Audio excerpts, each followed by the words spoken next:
একসময় জনপ্রিয় অভিনেত্রী রিচি সোলাইমান ক্যারিয়ারে অসংখ্য নাটক উপহার দিয়েছেন তিনি। বিয়ের পর শোবিজ থেকে নিজেকে অনেকটাই গুটিয়ে নিয়েছেন অভিনেত্রী। এখন স্বামী সন্তান নিয়েই অধিক ব্যস্ত থাকেন তিনি। তবে অভিনয়ে অনিয়মিত হলেও নতুন পরিচয়ে যাত্রা শুরু করলেন রিচি। এবার উদ্যোক্তার হিসাবে নাম লেখালেন অভিনেত্রী।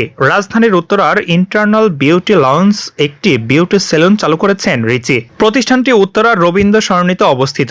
আপাতত নিজের ব্যবসা প্রতিষ্ঠানে মন দিয়ে পরিচালনা করতে চান বলে জানান অভিনেত্রী। গণমাধ্যমে এ প্রসঙ্গে রিচি বলেন, এই যাত্রা শুরু করতে পেরে ভীষণ ভালো লাগছে। সেই ভালো লাগাটা আসলে ভাষায় প্রকাশ করতে পারবো না, কারণ আমার জীবনে আমি যখনই যে কাজটা করেছি তা ভালোভাবেই করেছি, খুবই নিবেদিত থেকে করেছি। তিনি আরো বলেন, আমি যখন অভিনয় করেছি আন্তরিক ও নিবেদিত প্রাণ হিসেবেই করেছি। যখন আমি মা হয়েছি তখন বাচ্চাদের লালন পালন ছাড়া বাকি সব বন্ধ করে দিয়েছি, কারণ তখন আমি খুব ভালো একজন মা হতে চেয়েছি।